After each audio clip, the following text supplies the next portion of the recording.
अस्सलाम वालेकुम दोस्तों, कैसे हैं आप? उम्मीद करता हूँ आप सब खैर आफियत से होंगे। आज की क्लास में हम जो चीज़ डिस्कस करने वाले हैं वो बहुत ज़्यादा इंपॉर्टेंट है। आपने अक्सर सुना होगा इसके बारे में, इसको हम होमोफोन्स भी कहते हैं या बाज़ लोग इसको पेयर ऑफ वर्ड्स कहते हैं। अब होमोफोन्स और पेयर ऑफ वर्ड्स क्या होते हैं? बहुत सिंपल सी बात है कि इनको उर्दू में कहते हैं हम आवाज़ अल्फाज। यानी कि जब आपको ये अल्फाज सुनाई देते हैं तो साउंड इनका सेम होता है, आवाज इनकी सेम होती है, लेकिन जब आप इसके स्पेलिंग पैटर्न को देखते हैं तो बाज़ औक़ात स्पेलिंग सेम होता है लेकिन उनकी मीनिंग डिफरेंट होती है। बाज़ औक़ात स्पेलिंग डिफरेंट होता है लेकिन आवाजें सेम होती हैं। तो इस किस्म के अल्फाज को हम इंग्लिश में होमोफोन्स कहते हैं, इनको हम पेयर ऑफ वर्ड्स भी कहते हैं और उर्दू में इसको हम आवाज अल्फाज कहते हैं। होमोफोन्स यहाँ पे मैंने लिखा हुआ है, इसको आप यूं लिख पेयर ऑफ वर्ड्स भी कर दें और उर्दू में हम आवाज अल्फाज। अब यहाँ पे चंद एक एग्जांपल मैंने लिखी हुई है, मैं एक एग्जांपल पढ़ता जाऊंगा, साथ में मीनिंग भी आपको पढ़ाता जाऊंगा और साथ में आवाजों के बारे में भी आपको समझाता जाऊंगा। तो आइए देखते हैं। सबसे पहले सन आपने देखा आवाज सेम है सन, लेकिन जब आप कोई सेंटेंस बोलते हैं तो सेंटेंस के हिसाब से पता चले कि हम कौन से सन की बात कर रहे हैं। आया हम इस सन की बात कर रहे हैं या इस सन की बात कर रहे हैं। जैसे सन कहते हैं सूरज को, यहां पे सन कहते हैं बेटा। इसी तरह अगला स्टेयर्स एंड स्टेयर्स, सुनाई देने में दोनों सेम है लेकिन इनकी मीनिंग में फर्क है, स्पेलिंग में भी फर्क है, मीनिंग में भी फर्क है, लेकिन आवाजें सेम है। अब स्टेयर्स हम कहते हैं सीढ़ी को, जिसकी पर हम चढ़ते हैं सीढ़ियां, और एक होते हैं स्टेयर्स, किसी को घूर से देखना, यानी कि घूर कर देखना, टकटकी बांध कर देखना। उर्दू में हम कहते हैं एक लफ्ज इस्तेमाल करते हैं टकटकी बांध कर देखना, घूर कर देखना, किसी को लगातार मुतवातर देखना, उसको हम कहते हैं स्टेयर्स।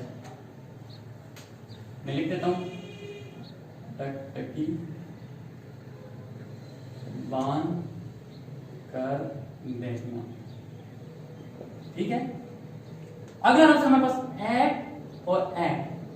आपने देखा आवाजें तो सेम है, स्पेलिंग डिफरेंट है और मीनिंग डिफरेंट है। आप देखें एट किसको कहते हैं, हिंसों में जब हम कहते हैं एट सर लिखते हैं आठ, एट खा लिया। ईट का सेकंड फॉर्म है, पास्ट फॉर्म है ate. Same like rose and rose. अब यहां पे थोड़ी सी कंफ्यूजन पैदा होती है कि दोनों तरफ मैंने रोज रोज लिखा हुआ है।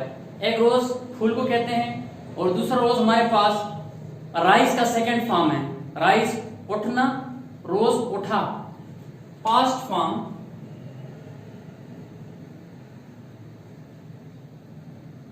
ऑफ राइस, राइस का पास्ट फॉर्म, जबकि ये फूल को कहते हैं रोज।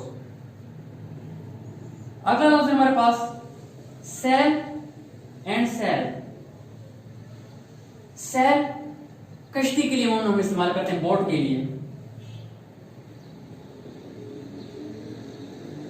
कि जब वो समंदर के लहरों पर हवा के जरिए एक सिमत से दूसरी सिमत पर सैल हो जाए, चली जाए, यानी एक किनारे से दूसरी किनारे तक पहुंच जाए, सेल द बोट, ये उस सेंस में हम इस्तेमाल करते हैं। जबकि सेल यहां पे हम फरोख्त करने के लिए इस्तेमाल करते हैं। आपने देखा जब लफ्ज हम बोलते हैं सुनाई देने में सेम है लेकिन स्पेलिंग और मीनिंग डिफरेंट है। इसी तरह हमारे पास है मेल एंड मेल। अब एक मेल जो है वो ईमेल है जो आप अपने दोस्त को भेजते हैं, दूसरा मेल फीमेल का ऑपोजिट है, उसका एंटोनिम है।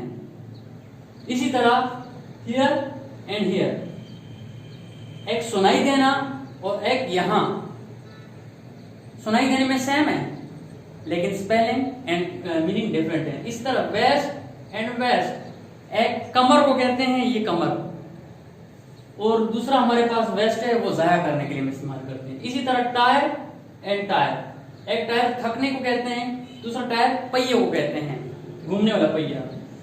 तो बहुत आसान टॉपिक है, बहुत इजी है। सिर्फ थोड़ी सी अगर आप तवज्जो देंगे तो हर एक चीज़ आप लोगों की क्लियर है। इस टॉपिक में फिर कोई दम नहीं है। तो उम्मीद करता हूँ आपको अच्छे से समझ आ गई होगी। आखिर में आप लोगों से रिक्वेस्ट करूंगा कि अगर आप लोगों को वीडियो पसंद आए तो मेहरबानी करके वीडियो को लाइक कीजिए, इस पर आपके पैसे नहीं लगते। दोस्तों के साथ शेयर कीजिए और हमारे चैनल को लाजमी सब्सक्राइब कीजिए। आपका बहुत शुक्रिया।